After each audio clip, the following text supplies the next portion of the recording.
Kaleshwaram commission KCR కు నోటీసులు ఇవ్వడాన్ని నిరసిస్తూ ధర్నా చేయనుంది ఎమ్మెల్సీ కవిత. జాగృతి ఆధ్వర్యంలో ఉదయం 10 గంటల నుంచి మధ్యాహ్నం 1 గంట వరకు ఈ నిరసన కార్యక్రమం జరగనుంది. అయితే ఈ మహాధర్నాకు బీఆర్ఎస్ దూరంగా ఉంటోంది. ఇప్పటి వరకు గులాబీ పార్టీ మద్దతు తెలపలేదు. తెలంగాణ జాగృతి నేతలు కార్యకర్తలు మాత్రమే హాజరు కానున్నారు. ఇప్పటికే ప్రతి నియోజకవర్గానికి ప్రతి డివిజన్ కు కమిటీలుగా ఏర్పాటు చేసి ఇన్ఛార్జీలను నియమించారు కవిత. ఒంటరిగానే పోరాడతానని స్పష్టం చేశారు. రాష్ట్ర వ్యాప్తంగా జాగృతి శ్రేణులు, కేసీఆర్ అభిమానులు పెద్ద ఎత్తున రావాలని పిలుపునిచ్చారు ఎమ్మెల్సీ కవిత. బీఆర్ఎస్ ఆనవాళ్లు లేకుండా మహాధర్నాన్ని నిర్వహించడంపై రాజకీయ వర్గాల్లో చర్చగా ఉంది.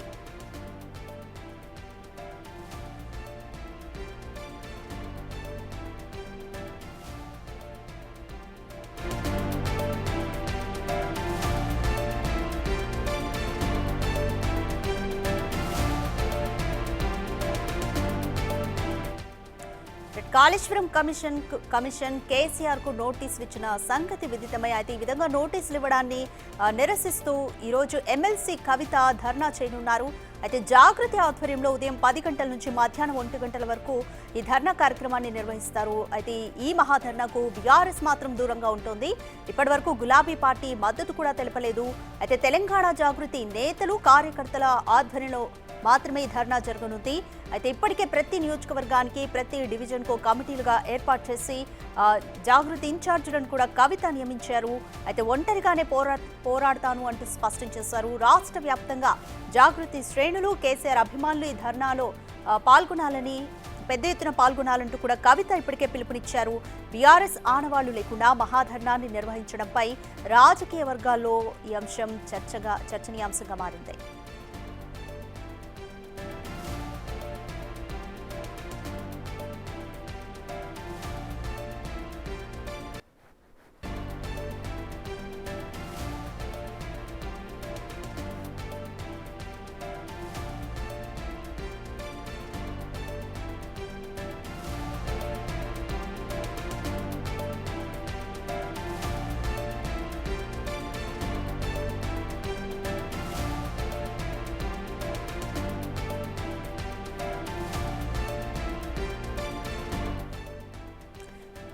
కాళేశ్వరం కమిషన్ ఈ నెల 5న విచారణకు రావాలంటూ కేసీఆర్ కు నోటీసులు ఇచ్చింది. అయితే ఈ కేసీఆర్ కు నోటీసులు ఇవ్వడాన్ని కవిత నిరసిస్తూ మహాధర్నా చేయనున్నారు ఇందిరా పార్క్ వద్ద ఈరోజు.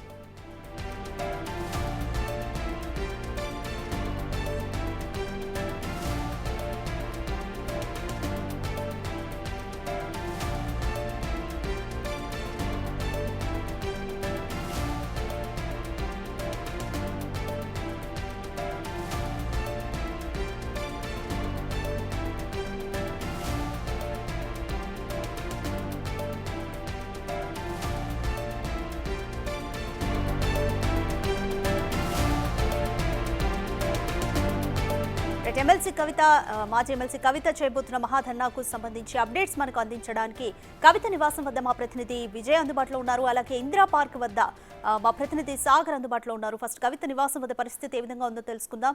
రైట్ విజయ్, కవిత ఎన్ని గంటలకు స్టార్ట్ అవబోతున్నారు? ఇందిరా పార్క్ వద్ద 10 గంటలకు మహాధర్నా చేయబోతున్నారు కదా. కవితతో పాటు ఇంకా ఎవరెవరు ఉన్నారు? యశ్రాధిక, మాజీ ముఖ్యమంత్రి బీఆర్ఎస్ అధినేత కేసీఆర్కు కాళేశ్వరం కమిషన్ ఇచ్చినటువంటి నోటీసులను కూడా వ్యతిరేకిస్తూ ఈరోజు జాగృతి ఆధ్వర్యంలో బీఆర్ఎస్ ఎమ్మెల్సీ కవిత అయితే ఒక మహాధర్నాకు అయితే పిలుపునిచ్చారు. దానికి సంబంధించి కూడా అన్ని సన్నాహాలు కూడా చేస్తూ ఉన్నారు. అక్కడ ఇందిరా పార్క్ వద్ద కూడా పెద్ద ఎత్తున జాగృతి నాయకులు, అలాగే జాగృతి కార్యకర్తలు కూడా సమాయత్తమవుతున్నటువంటి పరిస్థితి కనిపిస్తూ ఉంది. ప్రస్తుతం మనం కవిత ఇంటి వద్ద కూడా ఉన్నాము. ఇక్కడికి కొద్దిసేపట్లోనే ఇక్కడి నుంచి ఇందిరా పార్కు కూడా కవిత తరలి వెళ్ళనున్నారు. సో ఇక్కడ పెద్ద ఎత్తున కూడా నాయకులు, కార్యకర్తల్ని మోహరించకుండా మొత్తం అందరినీ కూడా ఇందిరా పార్కు వద్దకే రావాలి అంటూ కూడా కవిత అయితే పిలుపునిచ్చారు. సుమారు 9:30 కూడా కవిత నివాసం నుంచి అయితే బయలుదేరనున్నారు. ఇక్కడి నుంచి బయలుదేరి ఒక ర్యాలీగా కూడా ఇక్కడి నుంచి బయలుదేరి అటు మహాధర్నాకు చేరుకోనున్నారు.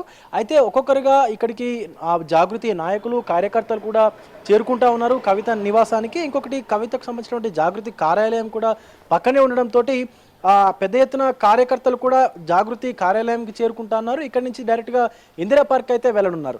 అయితే మొదటి నుంచి కూడా కవిత చెప్తూనే వస్తుంది, బీఆర్ఎస్ ఈ యొక్క కాళేశ్వరం కమిషన్ అందించినటువంటి నోటీసులకు అంటే మాట్లాడకుండా, దానిపైన ఎవరు కూడా స్పందించకుండా ఉండడం అనేది, స్పందించకపోవడం అనేది బాధాకరం అంటూ కూడా మాట్లాడుకుంటూ వస్తూ ఉంది.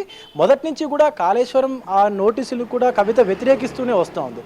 అయితే కవిత నిర్వహించేటువంటి ఈ మహాధర్నాకు, ప్రత్యేకంగా జాగృతి ఆధ్వర్యంలో నిర్వహిస్తున్నటువంటి ఈ ధర్నాకు బీఆర్ఎస్ నాయకులు కానీ, ముఖ్య నాయకులు కానీ, కార్యకర్తలు కానీ తోడ్పాటు అందించేటువంటి అవకాశం అయితే కనిపించట్లేదు. ఎందుకంటే ఇది పూర్తిగా జాగృతి ఆధ్వర్యంలోనే జరుగుతుంది కాబట్టి అటు కేటీఆర్కు సంబంధించినటువంటి క్యాడర్ కానీ, ఇటు హరీష్ రావుకు సంబంధించినటువంటి క్యాడర్ కానీ ఈ యొక్క ధర్నాలో అయితే పాల్గొనేటువంటి అవకాశం అయితే కనిపించట్లేదు.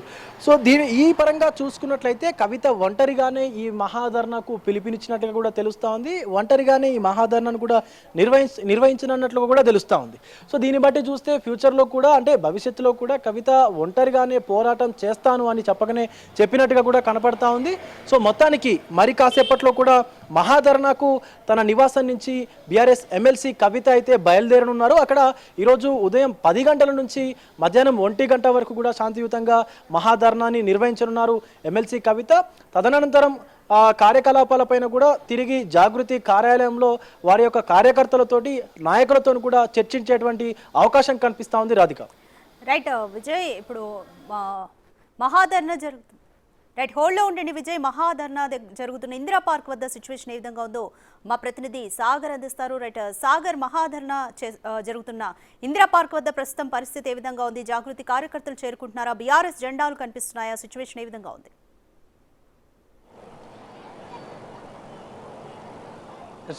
ఎమ్మెల్సీ కల్వకుంట్ల కవిత తెలంగాణ జాగృతి ఆధ్వర్యంలో ఇందిరా పార్క్ వద్ద మహాధర్నా చేపట్టింది. మరికొద్ది సేపట్లో కూడా ఈ ధర్నాకు సంబంధించినటువంటి కార్యక్రమం మొదలు కాబోతుంది. అయితే కాళేశ్వరం కమిషన్ మాజీ సీఎం కేసీఆర్ కు నోటీసులు ఇచ్చినందుకు నిరసనగా కూడా ఈ మహాధర్నా చేపడుతుంది. మొదటి నుంచి కూడా బీఆర్ఎస్ ఎందుకు ఈ కమిషన్ నోటీసుల పైన ఎందుకు స్పందించడం లేదంటూ కూడా ఆమె ప్రశ్నించిన పరిస్థితి, ఆగ్రహం వ్యక్తం చేసిన పరిస్థితి కనిపిస్తుంది. సో అందులో భాగంగానే కేవలం తెలంగాణ జాగృతి ఆధ్వర్యం ఈ మధ్యనే రాష్ట్ర కార్యాలయం ఏర్పాటు అనంతరం కూడా ప్రత్యేక విభాగాలను కూడా ఏర్పాటు చేస్తామని చెప్పి ఆమె ప్రకటించడం, అనంతరం కూడా ఇందిరా పార్క్ వద్ద భారీ మహాధర్నా నిర్వహించడం అనేది కూడా కొంత రాజకీయ వర్గాల్లో చర్చనీయాంశంగా మారిన పరిస్థితి.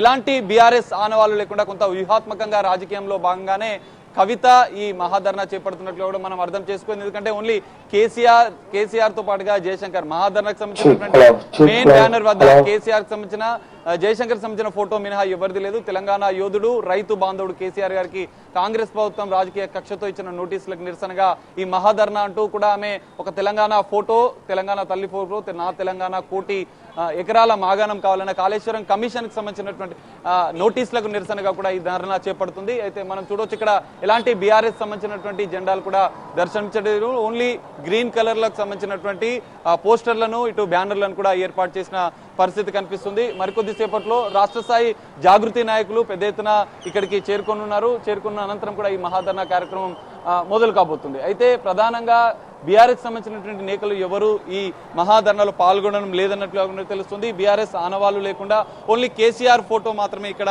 ఈ నిరసన ధర్నాలో కూడా మనకు దర్శనమిస్తున్న పరిస్థితి. జాగృతి నేతలు, కేవలం కేసీఆర్ అభిమానులు మాత్రమే ఈ మహాధర్నాలో పాల్గొంటున్నారు. ప్రజా సంఘాల నేతలు కూడా పెద్ద ఎత్తున పాల్గొనాలని పిలుపునిచ్చిన పరిస్థితి కూడా మనకు కనిపిస్తుంది. ప్రధానంగా లేఖ విడుదల అనంతరం కూడా జరుగుతున్న పరిణామాలు, జాగృతి బలోపేతం దిశగా ఆమె అడుగులు వేయడం, ఇప్పటి వరకు కూడా బీఆర్ఎస్ మాజీ సీఎం కేసీఆర్ కు కాళేశ్వరం నోటీసులు ఇస్తే పెద్ద ఎత్తున ఎందుకు ఆగ్రహం, అంటే నిరసనలు ఎందుకు వ్యక్తం చేయడం లేదు, ఎందుకు దీనిపైన స్పందించడం లేదని కూడా ఆమె మొదటి నుంచి కొంత ప్రశ్నించిన పరిస్థితి. సో కాళేశ్వరంకి సంబంధించిన కమిషన్ నోటీసుల విషయంలో కవిత మొదటి నుంచి కూడా కేసీఆర్ మా నాయకుడు, మా మహానాయకుడు కేసీఆర్ ఒక్కడే అంటూ ఆమె జాగృతి బలోపేతం దిశగా ముందడుగు వేస్తుంది. రెండు కళ్ళ సిద్ధాంతాన్ని కూడా ఇటు బీఆర్ఎస్ ఒక కన్ను, జాగృతి రెండో కన్ను కేసీఆర్ కి అన్న అంశాన్ని కూడా ఆమె తాజాగా ప్రెస్ మీట్ లో చెప్పిన పరిస్థితి. ఆ రోజే ప్రకటించింది మహాధర్నా ఈ రోజు చేపడతామని చెప్పి. సో ఈ రోజు మహాధర్నాది కొంత రాజకీయంగా కూడా చర్చనీయాంశంగా మారింది.